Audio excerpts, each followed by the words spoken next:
예, 오늘 장로님께서 기도하신 것처럼 우리 교회학교가 MT를 가서 오늘 많은 분들이 안 올 줄 알았는데 많이 오셨네요. 그래서 예, 이쪽 저쪽 다 합치면 한 40여 명 이상 될 것 같습니다. 저쪽에 가 있는 사람들 한 20여 명 되는 것 같으니까요. 제가 이 설교를 준비할 때 오늘 누가 들을까 이런 생각하면서 이제 설교를 준비할 때가 있습니다. 왜냐하면 어떤 본문을 읽을 때는 특별히 어떤 분이 이 말씀을 듣고 힘을 얻었으면 좋겠다. 지금 그분께서 어떻게 보면 인생의 가장 힘든 시기를 겪고 있기 때문에 그분이 이 설교를 듣고 힘을 내서 주님과 함께 다시 자신의 인생에 굳건한 발을 내디뎠으면 좋겠다, 이런 마음으로 이제 설교 본문을 쓸 때가 있습니다. 그때는 꼭 연애 편지를 쓰는 기분이에요. 제가 연애 편지를 5년 동안 쓴 거 아시죠? 5년 동안 썼기 때문에 제가 연애 편지를 아주 잘 씁니다. 그래서 나중에 이렇게 묶어놨는데 책으로 한번 낼까 이렇게 생각 중인데, 그래서 설교를 연애 편지를 쓰는 기분으로 쓴단 말이에요. 주님에 대한 사랑과 그분의 영혼에 대한 깊은 애정을 표현하는 거죠. 그러면 그분은 그날 교회에 10중 8구 안 오십니다. 예, 그래서 그 주님에 대한 주님의 사랑을 전달하려고 하는데 사실은 제 개인적인 감정이 아니라 예수 그리스도께서 사랑하신다는 사실을 전달하는 것인데요. 예, 주님의 사랑을 전달하려고 하는데, 그러니까 오늘 여러분이 들으시는 것은 이거는 나에게 주신 말씀이 아니라 오늘 이 자리에 없는 바로 그 집사님, 그 장로님 들으라고 하는 말이다, 이렇게 생각하시면 됩니다. 오늘 얘기는 오늘 얘기하려고 하는 것은 사실 이 그리스도의 사랑입니다. 그리스도의 사랑. 그걸 전하고 싶은 건데요. 오늘 본문을 보면 에베소서가 전체 6장으로 되어 있는데 이제 3장 마지막 부분을 읽었습니다. 그러니까 대략 짐작하시겠지만 에베소서의 절반의 앞부분입니다. 이후부터는 이제 구체적으로 이제 사례들을 권면하는 내용들이 나와요. 3장 여기까지는 전체적인 이제 바울의 기도의 내용입니다. 말씀드렸듯이 바울이 기도하고 있는 내용인 걸 알 수 있어요. 하나님 아버지께 감사의 내용입니다. 15절에 보면 이렇게 시작하잖아요. 자신이 무릎을 꿇고 기도한다. 무릎을 꿇고 그만큼 간절하게 기도한다라는 거죠. 에베소 교회를 위해서 기도하는 겁니다. 당시 유대인들은 여러분들 그 TV에서도 보지만 통곡의 벽에 서 있는 유대인들이 어떻게 기도합니까? 서서 기도합니다. 서서. 보시면 그 기억나실 거예요. 벽에 서서 기도하죠. 그런데 이 바울은 무릎을 꿇고 그만큼 간절하게 교회를 위해서 기도한다라는 사실을 알 수 있습니다. 바울이 지금 감옥 안에서 에베소 교회를 생각할 때마다 우선 이 감사의 마음이 밀려왔어요. 그것이 오늘 처음 읽은 14절과 15절에 나오는 본문입니다. 그 감사 기도의 내용은 이렇죠. 하나님의 이름이 모든 민족에게 알려졌다. 하나님의 이름이 모든 민족에게 알려졌다라는 거죠. 그것은 구체적으로 에베소 교회에서 지금 되어지고 있는 사건입니다. 에베소 교회 구성원들을 한번 보세요. 유대인만이 아니라 바로 이방인들에게도 하나님을 알게 하셨다. 그러니까 에베소 교회를 생각하면 당연히 에베소 교회의 구성원인 유대인들만이 아니라 이방인들도 함께하는 그 에베소 교회를 생각하면서 바로 이 감사 기도 내용을 말하는 거죠. 에베소 교회가 바로 그 증거입니다. 에베소 교회를 보면 당시 여러 지역에서 갈등을 겪고 있었던 유대인과 이방인이 하나가 돼서 예배를 드린 겁니다. 유대인과 이방인이 함께 신앙생활을 했습니다. 유대인과 이방인이 동등한 모습으로 하나님께 나아갔습니다. 그렇게 에베소 교회에서는 유대인이나 이방인이나 다 동일한 인간 존재로서 절대자 하나님 앞에 나아가 그분의 이름을 부를 수 있었던 거죠. 이 바울의 이 기도에 따르면 특별히 유대인과 이방인이 함께 모두가 하나님을 찾는 모습은 이 땅에서만 있는 일이 아니에요. 천사라고 생각할 천상의 존재들이라는 표현도 있어요. 그 천상의 존재들도 하나님의 이름을 불렀다라는 거예요. 다시 말해 이런 얘기겠죠. 이 땅에서 에베소 교회에서 유대인과 이방인이 함께 하나님의 이름을 부르자, 이에 화답하듯이 천상의 존재들도 하나님의 이름을 부른다라는 거죠. 정말로 아름다운 예배의 모습을 우리가 상상할 수 있을 겁니다. 이런 감격의 예배를 드리면서 땅의 그 어떤 경계도 넘으시고 유대인, 이방인, 또 하늘의 그 어떤 범주도 넘어서는 그 하나님의 풍성하심을 보게 된다는 겁니다. 바로 하나님의 풍성하고 충만하고 한없는 은혜가 바로 오늘 본문 전체를 관통하고 있는 대전제입니다.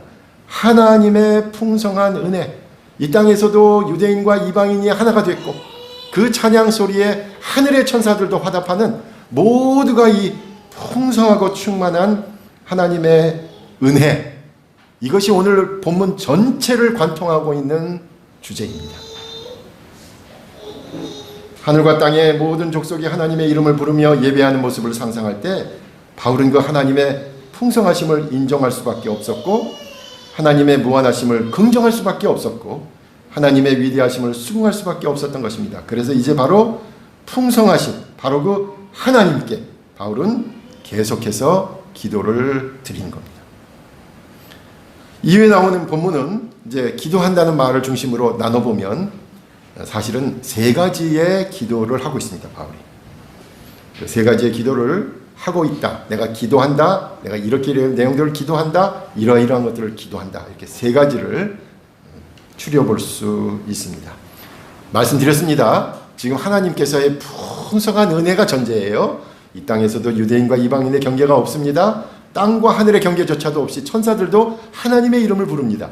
그 풍성한 하나님의 충만하심을 전제로 세 가지 기도를 드리는 겁니다. 첫째는 그리스도께서 마음 안에 거하시도록 기도하고 있습니다. 그리스도께서 에베소 교인들의 마음 안에 거하시도록 기도하고 있어요. 예수님이 내주하신다 뭐 이런 표현들 많이 들어보셨죠. 예수님께서 마음 안에 거하신다. 다시 말해서 믿음을 통해서 예수님을 마음에 영접하고 예수 그리스도께서 마음에 거주하면서 예수 그리스도께서 항상 성도들의 마음에 계시는 겁니다. 우리가 모름지기 그리스도인이라고 고백하는 것이 바로 이것을 의미하는 거죠. 그렇다면 그리스도를 모시고 사는 것은 어떻게 가능할까요? 본문은 한 사람이 예수 그리스도를 영접하여 그리스도인이 되는 것이 너무나도 중요하고 귀하고 집중해야 될 일임을 이렇게 표현합니다. 정리하면 이거예요. 삼위의 하나님, 우리가 말하는 성부, 성자, 성령 하나님께서 함께 일하시는 것으로 바로 그 한 사람을 그리스도인으로 만들기 위해서 삼위의 하나님이 공동 작업을 하는 것으로 함께 일하는 것으로 설명하고 있습니다. 16절에 보면 이렇게 나오죠. 아버지의 영광의 풍성함을 따라 성부 하나님 나옵니다. 그의 성령으로 말미암아 너희 속사람을 능력으로 강건하게 하시며 성령께서 그 사람이 예수님을 영접할 수 있도록 능력을 주신다라는 거예요. 그리고 믿음으로 말미암아 그리스도께서 너희 마음에 계시게 하시옵고, 그러니까 아버지도 성령도 그리스도도 뭘 위해서? 바로 그 한 사람을 변화시키기 위해서, 그 한 사람이 믿게 하도록 하기 위해서, 그 한 사람이 예수 그리스도를 영접하도록 하기 위해서 하늘의 모든 권세가 동시에 같이 함께 일하신다라는 겁니다. 한 사람이 예수 그리스도를 믿음으로 영접하는 것은 우리가 생각할 때 그 한 사람이 마음에 결단하는 것으로 보일 수 있을지 몰라요. 그러나 성경은 분명하게 알려줍니다. 한 사람이 신앙의 결단을 하는데 아버지가 계획하시고 성부 하나님이 계획하시고 성령님이 마음문을 열 힘을 허락하시고 그리고 나서야 예수 그리스도께서 들어오셔서 함께하는 것이다 라고 말합니다. 그 정도로 한 사람, 한 영혼, 한 그리스도인을 만드는 것은 우리가 아는 그 모든 분, 성부, 성자, 성령이 총동원되는 역사다라는 거죠. 그만큼 한 사람, 한 영혼, 한 그리스도인이 귀하다라는 말씀입니다. 다시 말해서 저와 여러분이 그리스도인이 된 것이 삼위 하나님의 전적인 도우심이라는 말이 됩니다. 우리가 그만큼 하나님의 전적인 은혜로 예수 그리스도를 마음에 모시게 된 것이고 그리스도인이라고 불리게 되었으며 이렇게 교회를 이루게 된 것입니다. 이것이 하나님의 은혜입니다. 그저 신비라고 밖에는 설명할 수 없는 그 삼위 하나님, 그 하나님께서 공동으로 함께 힘을 합쳐서 저희가 그리스도인이 되게 하셨고 우리 교회를 이루게 하신 겁니다. 요즘 뭐 아시는 분 아시겠지만 자신의 자리를 지키는 사람들이 귀하다, 자신의 자리를 지키는 사람들이 귀하다라는 생각이 더 많이 듭니다. 몇 가지 일로 인해서 갖게 된 생각일 것입니다. 무슨 이유에선가 함께 신앙생활을 하다가 떠나는 분들이 있죠. 그 이유가 분명히 있겠습니다만 결국은 남은 자들이 그 상처를 고스란히 받는 것을 봅니다. 남은 자들이 상처를 받아요. 떠나는 분은 홀가분하게 떠날지 모르지만 항상 남은 자들이 상처를 고스란히 받습니다. 그래도 가만히 생각해보면 남아있는 여러분의 기도와 헌신과 애정이 있었기에 우리가 여기까지 온 거죠. 세상이 그 어떤 교회처럼 크지 않아서요? 교인 수가 많지 않아서요? 남들에게 잘 알려지지 않아서요? 그래서 우리가 실패라는 단어를 떠올려야 할까요? 아니죠. 분명한 것은 함께 성경을 읽으면서 중요하다고 생각한 것을 지켜왔습니다. 때로는 그 어떤 유혹에도 굴하지 않고 주님, 예수 그리스도를 중심으로 모였습니다. 우리가 꿈꾸는 교회는 분명한 정치적 지향점을 갖는 정당이 아닙니다. 그렇다고 분명하게 재능을 밝혀내서 개발시켜주는 학원은 더군다나 아닙니다. 우리가 모인 교회는 비슷한 관심에 여가 생활을 하기 위해서 모인 동호인 집단도 아닙니다. 우리는 세상이 온통 세속화되어가지고 더 이상 떠올리려고 하지 않는 그 초월적이고 궁극적이며 본질적인 것에 대한 관심을 가지고 여기에 모인 겁니다. 요즘 세상에서는 아무도 관심을 갖지 않는 것에 대해서 어쩌면 21년 동안 그 자리를 고수해 오신 여러분이 진정한 고수라는 생각이 듭니다. 그래서 여러분이 긍지를 가지셨으면 좋겠어요. 저와 여러분 모든 것은 하나님의 관점에서 보고 또 하나님의 관점에서 해석하고 하나님의 관점에서 받아들이려고 하잖아요. 그 하나님의 관점에서 보니 저와 여러분이 이렇게 모여서 함께 우리 안에 계신 예수 그리스도를 발견하고 또 고백하고 인정하는 이 예배가 하나님의 은혜지요. 삼위의 하나님께서 함께 일하셔서 한 명의 그리스도인과 하나의 교회를 세우셨듯이 저와 여러분이 우리 안에 계신 예수 그리스도를 깨닫는 것이 이것이 진정으로 신적이고 우주적이며 세상에서 가장 놀라운 사건 가운데 하나인 것입니다.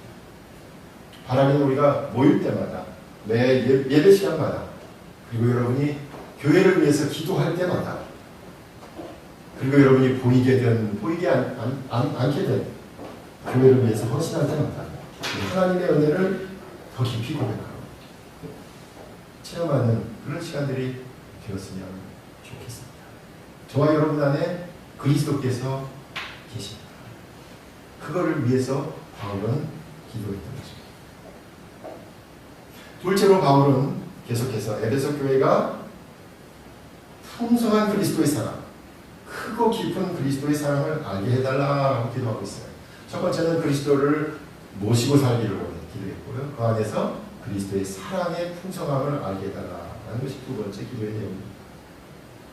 17절 후반에 이렇게 나옵니다. 그리스도께서 마음에 그냥 계신 것으로 끝나는 것이 아니죠. 이렇게 나오죠. 너희가 사랑 가운데 뿌리가 박히고 터가 굳어져서 그리스도의 사랑을 아는 것이 되길 바란다. 다시 말해서 우리 안에 예수 그리스도를 모신 것으로 끝나는 것이 아니라 이제 내가 예수님 영접했으니까 끝! 다 됐어! 가 아니라 이제 시작이라는 말씀입니다. 예수 그리스도를 마음에 모심으로 그리스도인이 되었다면 이제 아이가 자라듯이 성장해야 하는 겁니다. 봄날 하루가 다르게 식물이 자라듯이 우리 마음에 주님을 모심으로는 우리의 믿음이 자라야 합니다.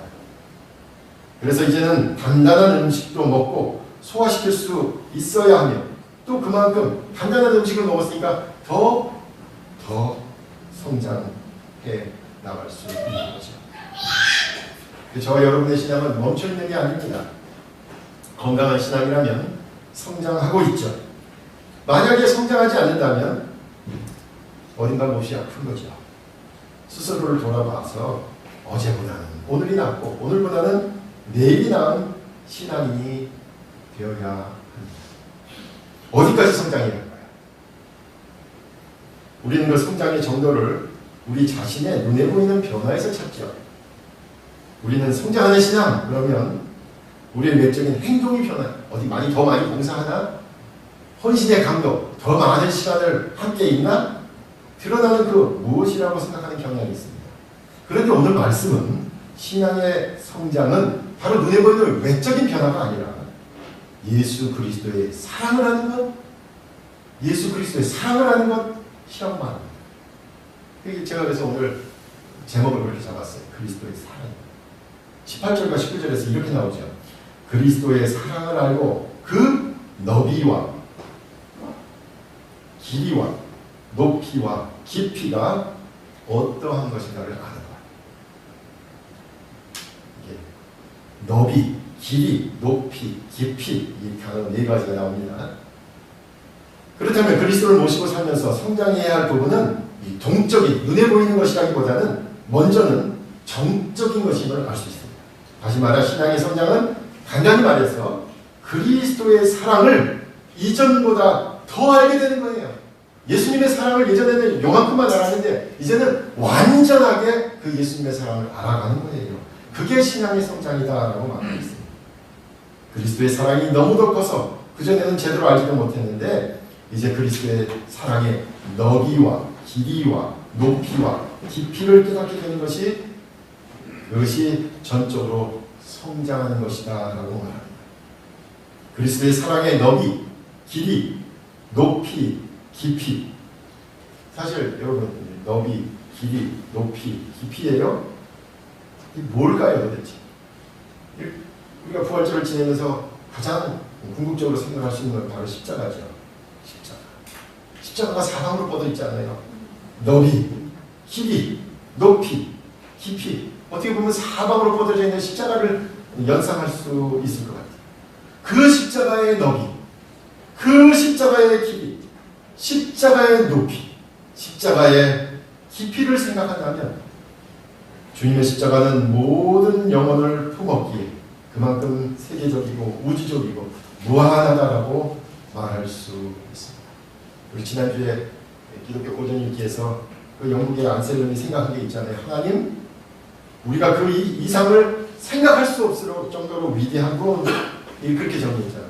그 이상을 생각할 수 없을 정도로 가장 위대한 분, 이게 안셀름의 생각이었다면 우리도 그렇게 생각할 수 있을 것 같아요. 그 이상은 생각할 수도 없을 정도로 사랑으로 충만하신 분, 온전한 사랑 그것으로 충만하신 분, 우리가 그 이상을 생각할 수 없는 가장 사랑이 크신 분, 이렇게 얘기할 수 있습니다. 구체적으로 얘기해 볼까요? 예수 그리스도의 이 사역은 본문에서도 염두에 두고 있듯이 유대인과 이방인이 하나가 돼서 교회의 폭을 넓혔습니다. 그리스도를 믿는 이들이 에베소 교회뿐만이 아니라 계속 교회에 오게 하셨으니까 그 길이를 계속되게 하셨습니다. 또한 하나님과 사람 사이에 예수 그리스도의 십자가가 하나님과 사람 사이의 장애를 없애고 하나님과 교제할 수 있게 하셨으니까 그 높이를 더하셨습니다. 그리고 이제 우리가 볼 수 없는 가운데도 알 수 없는 모든 곳에 미치는 그리스도의 사랑을 통해 그 깊이를 보이셨습니다. 그리고 그리스도의 사랑은 모든 곳에 누구에게든지 어떤 상황에서도 결국은 드러나야만은 범주입니다. 그만큼 그리스도의 사랑의 풍성함을 깨닫게 되는 것이 진정으로 성장한 신앙의 모습입니다. 다시 말해서 우리의 행동의 변화나 헌신의 강도나 또는 드러나는 그 무엇이 아니라 그리스도의 사랑을 더 풍성하게 깨닫는 것, 이것이 진정으로 성장한 신앙의 모습입니다. 사실 우리는 그리스도의 사랑이 이 정도로 풍성하다라는 것을 쉽게 망각하죠. 우리는 눈앞의 일에 일희일비하면서 근시안적인 신앙을 지니기 쉽습니다. 그만큼 성장하지 못한 신앙이었던 것이죠. 그래서 눈앞에서 어떤 일인가가 잘 되는 것 같으면 하나님께 영광을 돌리다가도 무엇인가 꽉 막히면 그리스도의 사랑을 잊기도 합니다. 그런데 진정으로 성숙한 신앙인은 우리가 도무지 아무것도 느낄 수 없었던 바로 그 순간에도 그리스도의 사랑이 우리에게로 계속 향하고 있었음을 깨닫는 사람입니다. 다른 사람들은 그 절망적인 상황에서 감히 그리스도의 사랑이라고는 생각할 수도 없을 때, 바로 그때 우리 가운데 함께 계신 주님을 의식하고 그 주님을 부르고 다시 주님께로 나아갈 수 있다는 그분이 진정으로 성숙한 신앙입니다. 올해도 그렇고 어느 교회에 공통점이 있어요. 임직을 맡으실 때 보면, 왜 그렇게 임직을 맡으실 때 되면 다들 상황이 어렵습니까? 다들 어려울 때 임직을 맡으셔요. 공통점이에요, 공통점. 그런데 중요한 게 있어요. 주님의 뜻에 순종하는 마음으로 맡아주시고, 그래서 우리가 그 신앙의 성숙함을 볼 수 있습니다. 다른 교회는 어때요? 세상에서 인정받을 때 잘 나가는 사람, 세상에서 지위나 권세나 부귀 영화를 지녔을 때 그때 인직을 시키잖아요. 근데 우리 어느 교회는 그거 안 보잖아요. 인생에서 가장 어렵고 힘든 때를 바로 그때 주님의 사랑을 떠올리면서 그 사망의 음침한 골짜기에서 주님을 생각했기에 인직을 맡을 충분한 자격이 된다 라고 생각합니다. 그분들의 헌신하는 모습에서 그리스도의 사랑을 우리도 느낄 수 있었기. 그리스도의 사랑의 크기와 깊이를 아는 것, 풍성함을 아는 것이야말로 우리로 하여금 그 어떤 상황에서도 하나님을 의지할 수 있도록 그리스도의 사랑의 풍성함을 아는 것. 이게 18절에서는 사실 이게 단골 본문에서는 이렇게 떨어져 나와 있지만 이렇게 되어 있어요. 이 풍성함을 아는 것은 모든 성도가 함께 풍성함을 안다. 또 하나는 지식을 넘어서는 것이다. 이렇게 사실 이것이 두 번째 기도에 포함되어 있습니다. 우리가 모두 함께 이렇게 그리스도의 사랑의 너비, 길이, 높이, 깊이를 깨닫고 있다고 인정하고 있으니까 그리스도의 사랑의 풍성함은 혼자서가 아니라 함께 깨닫는 거죠. 그리고 그리스도의 사랑을 깨닫는 것은 세상의 그 어떤 지식을 넘어선다라는 것도 분명합니다. 오로지 믿음으로 깨달을 수 있는 것이 지식을 넘어선 사랑입니다. 우리가 아는 그 어떤 지식도 넘어서는 사랑입니다. 마지막으로 세 번째는 바울은 교회가 하나님의 충만하심으로 충만하도록 기도하고 있습니다. 제가 아까 처음에 말씀드렸죠. 오늘 기도의 대전제는 바로 하나님의 풍성하심으로부터 촉발됐다라고 말씀드렸어요. 그 16절에서 촉발됐던 것이 이제 세 개의 기도를 통해서 19절에서 바로 그 하나님의 충만하심으로 우리도 충만하는 것의 그 목적을 이루는 것을 보입니다. 바울은 지금 교회를 위해서 기도합니다. 그리스도를 마음에 모시는 것이 처음이었죠. 그래서 모시는 것. 그리고 이제 그 믿음이 성장해 그리스도의 사랑의 풍성함, 너비, 길이, 높이, 깊이를 깨닫는 것이 둘째였습니다. 그리고 이제 그리스도의 사랑의 풍성함을 깨달았으니 하나님의 충만하신 것 같이 모든 것에서 충만하게 되는 겁니다. 근데 여러분 가만 보세요. 하나님의 충만하신 것으로 충만하게 된다 표현은 이거 뭐 충만이란 말이 두 번이나 반복되어 있어요. 도대체 뭔 상태를 얘기하느냐 좀 애매해요. 강조 용법이겠죠. 하나님의 충만하심을 우리도 담는다.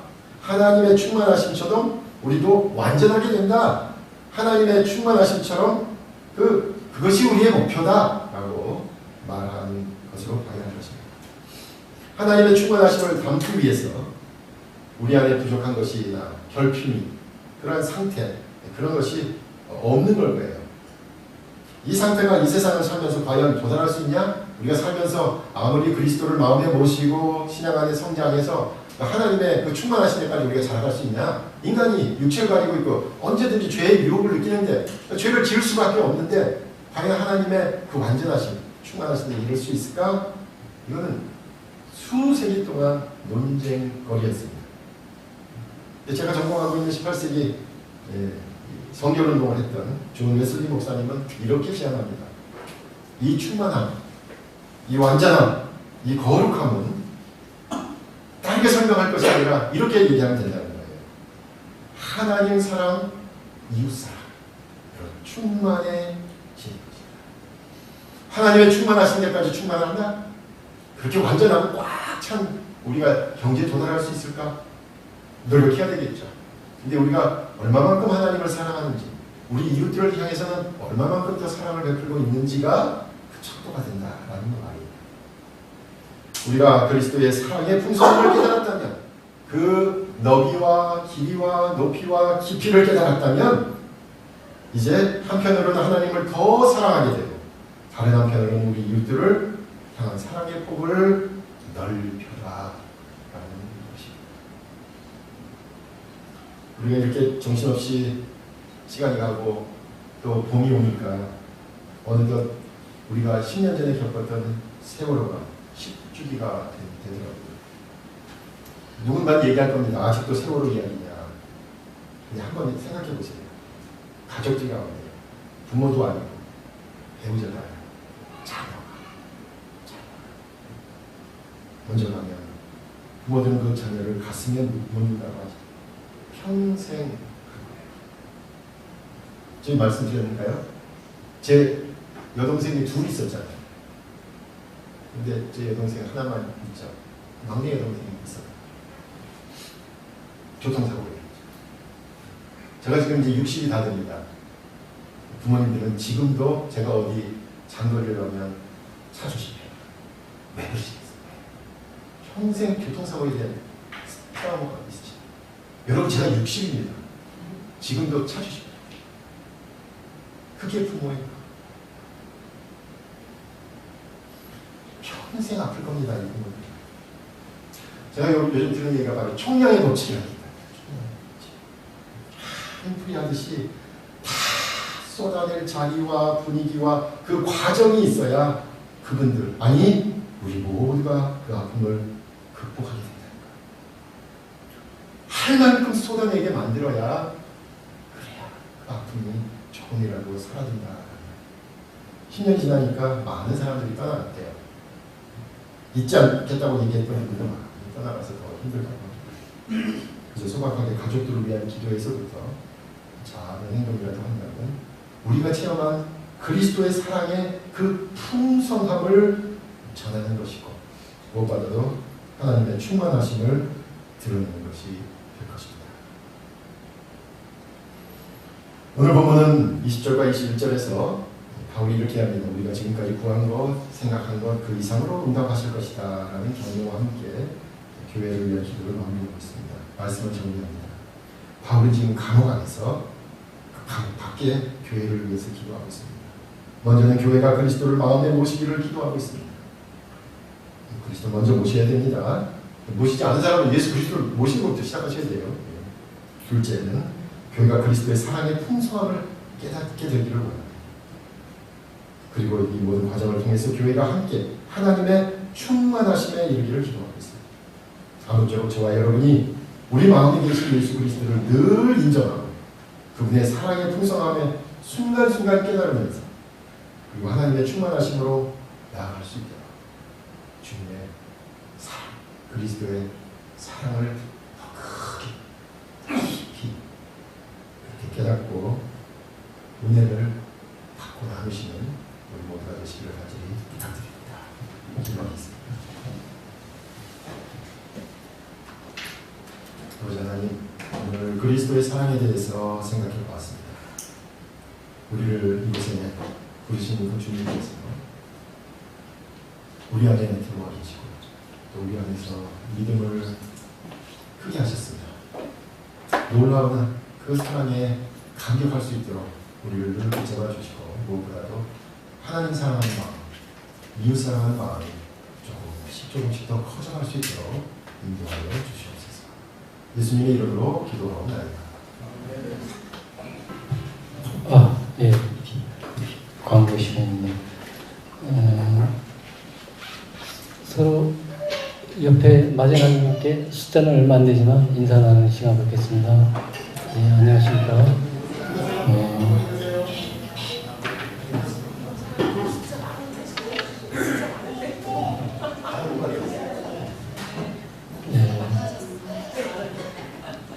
이제 설교 은혜 많이 받으시지 않습니다. 혹시 설교에 대한 질문이 있으신가요? 예, 없는 줄 알겠습니다. 오늘 예배 후에 구역 모임이 있습니다. 근데 저 MT 관계로서 사람이 많이 빠졌는데 될 수 있는 대로 구역끼리 합쳐서 같이 가는 방안도 좋고요. 하여튼 잘 상의하셔서 또 같이 가는 방향도 좋은 방안인 것 같습니다. 아까 말씀드린 교육부는 지금 MT에 지금 가 있습니다. 즐거운 시간이 되도록 많이 기도 부탁드리고요. 다음 주에 21일은 건강자금연합 강단교류가 있답니다. 그래서 우리 김태환 목사님은 전주복음 보금자리 교회에 설교하십니다. 우리는 이상수 목사인 전주복음 자리교회에서 오신 목사님이 설교하시게 되어 있습니다. 많은 참여 부탁드리겠습니다.